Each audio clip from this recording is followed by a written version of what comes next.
Au cours de ma vie, j'ai eu l'occasion de rencontrer de nombreuses personnes très intelligentes qui avaient tout pour réussir. Pourtant, ces dernières donnaient l'impression que leur vie stagnait. Elles semblaient passer leur temps à travailler dur, elles paraissaient occupées, elles paraissaient avoir une vie satisfaisante, mais elles contenaient à l'intérieur d'elles leurs désirs ainsi que tout ce qui les inspirait vraiment. En d'autres mots, elles n'étaient pas vraiment heureuses. Elles auraient pu faire de leur vie ce qu'elles en voulaient, mais elles avaient un problème, elles ne voyaient pas assez grand. Salut à tous et bienvenue sur eBook, la chaîne de podcast où on vous résume des livres sur le dev perso et le mindset. Dans son livre La magie de voir grand, David J. Schwartz donne l'exemple d'un congrès de vendeurs auquel il a assisté. Au cours de ce dernier, le vice-président de l'entreprise a félicité publiquement l'un des vendeurs qui a rapporté 5 fois plus que ses collègues. Pourtant, ce dernier n'était pas 5 fois plus intelligent ni n'avait travaillé 5 fois plus que les autres. Il n'avait pas non plus une meilleure santé ou un meilleur territoire commercial. En revanche, il voyait 5 fois plus grand. Et c'est là tout l'intérêt de voir grand. Si personne ne voyait plus loin que le bout de son nez, comment l'homme aurait-il pu un jour voyager dans les airs, sur la mer ou même dans l'espace ? Tu l'auras compris par mon enthousiasme, ce livre fera partie de ceux qui auront le plus changé ma vision de la vie. Alors n'hésite pas à écouter ce podcast jusqu'au bout si toi aussi tu veux faire évoluer la tienne.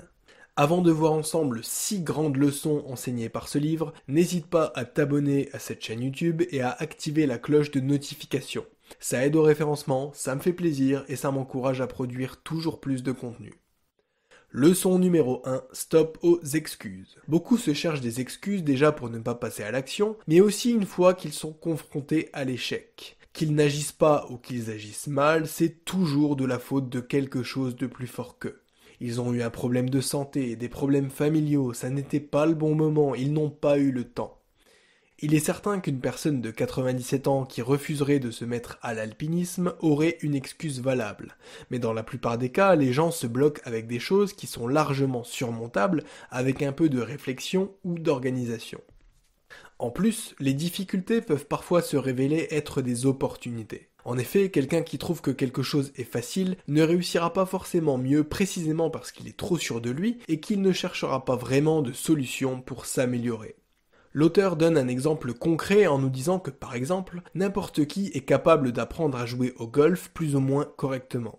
Avec le matériel, le terrain et l'entraînement adéquats, il n'y a aucune raison pour qu'à terme, tu n'y arrives pas. Il a fait remarquer à l'un de ses amis, pourtant amputé d'un bras, qu'il jouait bien mieux que la plupart des personnes valides. Ce à quoi cet ami a répondu que la bonne attitude avec un seul bras est, à tout coup, supérieure à la mauvaise attitude avec 2 bras. C'est vrai pour le golf, mais aussi pour la vie de tous les jours. Trop jeune, trop poissard, trop peu intelligent, on a tous une bonne excuse, mais ça n'est finalement rien d'autre que de la poudre aux yeux. Comme on le verra un peu après, il n'y a que le passage à l'action qui soigne ça. Plus on en fait, plus on a envie d'en faire, et inversement, plus on se creuse l'esprit à se chercher des excuses, plus on va en trouver.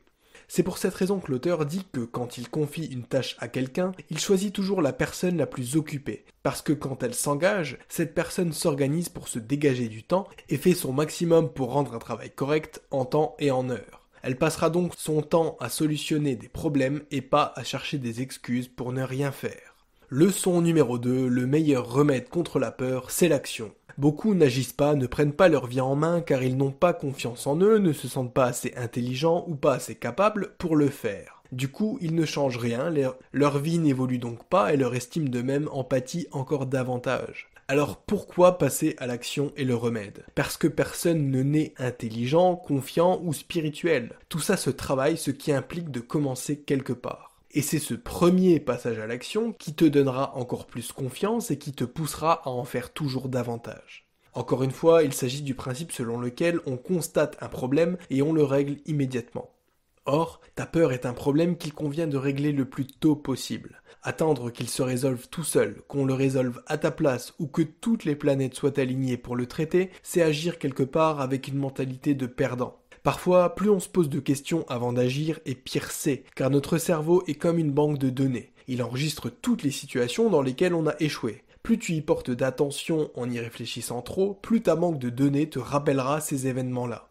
Donc si tu hésites à faire un truc, il n'est parfois pas plus mal d'agir à l'instinct. Et si vraiment tu es quelqu'un qui réfléchit trop, alors demande plutôt à ta banque de données de te rappeler tes réussites passées. En un mot, concentre-toi sur le positif et agis. Statistiquement, on regrette moins d'être passé à l'action, donc d'avoir fait quelque chose même si on rate, que de ne pas être passé à l'action, précisément car on ne sait pas à côté de quoi on est passé. Leçon numéro 3, comment voir grand. Déjà, il faut se rendre compte qu'on est souvent bien plus fort que ce qu'on croit. La majorité des gens ne voient pas grand car ils sont dans l'autodépréciation. Sous couvert de modestie, ils se sous-estiment et c'est bien dommage. Comme pour beaucoup de problèmes en développement personnel, la clé est la façon dont tu te traites. Ici, il te sera impossible de voir grand si tu te perçois comme petit. C'est pour ça que l'auteur te recommande un petit exercice d'estime de soi. Seul, ou à l'aide de personnes objectives, trouve puis note 5 de tes points forts, des choses pour lesquelles tu es doué. Et joue le jeu sérieusement parce que tu en as forcément. À côté de chacun de ces points forts, tu peux ensuite noter le nom de 2 ou 3 connaissances qui ont réussi dans la vie sans pour autant avoir ces qualités au même degré que toi. Si c'est vrai qu'il faut avoir conscience de ces zones d'ombre, il est aussi important de savoir se complimenter, se rendre compte de ce pourquoi on est compétent. Personnellement, je n'aime pas forcément raisonner par le bas comme ça, mais ce que l'auteur suggère, c'est en fait de te poser la question, si des personnes moins qualifiées que moi ont réussi, alors pourquoi pas moi ?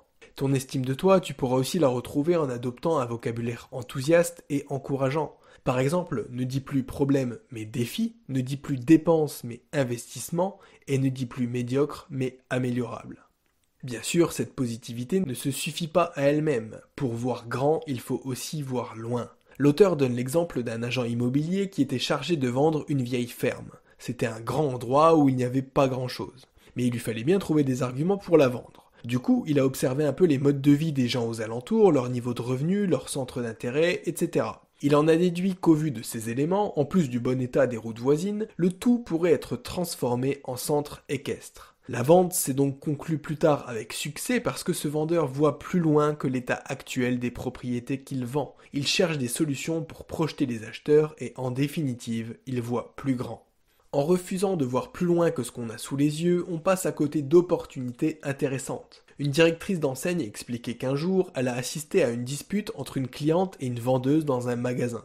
Contrariée avec la cliente, la vendeuse avait rétorqué qu'elle n'allait pas se fatiguer avec elle en retournant tout le magasin juste pour trouver l'article qu'elle désirait. Sauf qu'elle n'a pas pris en compte le fait que cette cliente aurait pu devenir une cliente régulière du magasin, ou encore recommander la boutique à son entourage qui, à son tour, aurait effectué des dépenses dans cette boutique. Puisqu'elle n'a pas su voir loin, la vendeuse a fait perdre au magasin non seulement une vente, mais aussi de nombreuses ventes subséquentes. Leçon numéro 4, fixez-vous des objectifs. On ne peut pas réussir à tous les coups, mais peu importe qu'ils les réussissent ou non, les personnes qui se fixent des objectifs ambitieux s'attirent le respect et l'admiration des autres. A contrario, personne ne prendra jamais comme mentor quelqu'un qui vit au jour le jour, sans but ni aspiration, et qui le soir ne fait que rester sur son canapé en attendant le jour suivant. C'est pour ça qu'il est capital de visualiser la personne que tu voudrais être dans 5 ou 10 ans, car dans la vie, l'important n'est pas d'où tu viens ni où tu en es, mais là où tu veux arriver. Déterminer le but final que tu veux atteindre te donnera un objectif à long terme, lequel sera ponctué de petits objectifs à court et moyen terme qui te permettront de l'atteindre. Partons par exemple du principe que tu t'es fixé comme objectif final de partir vivre aux États-Unis, d'y monter ton entreprise, de t'y marier, puis d'y avoir des enfants, le tout dans un délai de 10 ans maximum. Les objectifs à court et moyen terme que tu devras mettre en place pour atteindre ce rêve seront donc, entre autres, de perfectionner ton anglais et de développer des compétences professionnelles solides. En effet, vivre sans objectif, sans vision claire de ce qu'on veut faire ou être à l'avenir, ça n'est rien de plus que de la survie. J'irais même jusqu'à dire que ceux qui voient grand font comme le suggère la couverture du livre. Ils se fixent des objectifs élevés et ils les dépassent. Tu ne t'en rends peut-être pas compte, mais ce que tu fais aujourd'hui conditionne qui tu seras dans plusieurs années. Prends bien le temps de déterminer maintenant comment tu voudrais être plus tard. Quel niveau de revenu est-ce que tu vises? Quelle fréquentation est-ce que tu auras? Quelles seront les causes que tu défendras? Dans quels endroits est-ce que tu aimeras aller? Et agis en conséquence. Le tout est de t'assurer que les objectifs que tu te fixes correspondent à tes valeurs et que tu ne te contentes juste pas de suivre une mode. À l'évidence, tout le monde n'est pas fait pour s'expatrier aux États-Unis ni pour monter son propre business. Et il n'y a aucun problème avec ça. Tu ne seras suffisamment impliqué que si ça a du sens pour toi, parce que si tu veux vraiment réaliser quelque chose, tu ne te trouveras jamais d'excuses pour ne pas le faire.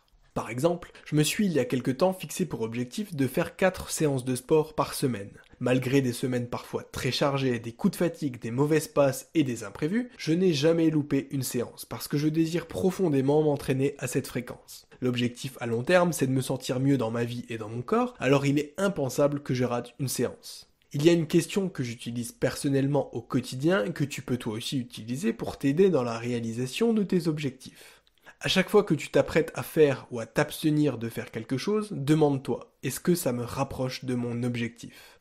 Tu verras qu'en utilisant cette méthode sans modération, tu donneras la priorité à ce qui importe vraiment. Parce qu'à chaque fois que tu répondras par la négative, tu te rendras compte du temps que tu aurais passé sur des activités pas importantes.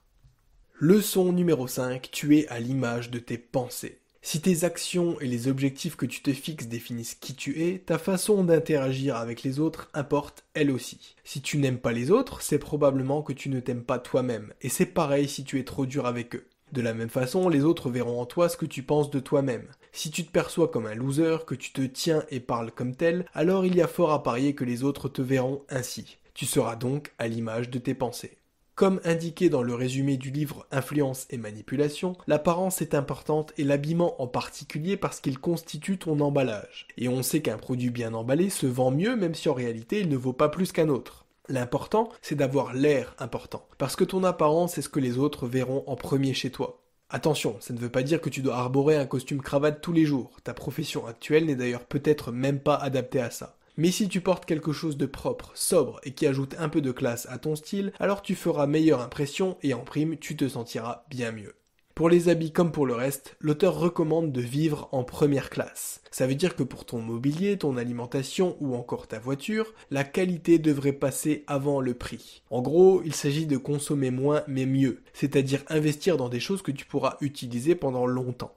N'oublie pas qu'en achetant des biens et services de petite qualité, tu te traites comme quelqu'un de petit. En plus, la qualité n'implique pas forcément de payer le prix fort. Admettons par exemple qu'à cause de ton travail, tu es pris pour habitude de manger sur le pouce à chaque pause de midi. En gros, tu achètes un sandwich à la cafétéria parce que tu estimes que tu n'as pas le temps de te cuisiner tous les jours quelque chose pour le lendemain, et tu retournes derrière ton bureau pour l'engloutir tout en parcourant tes emails.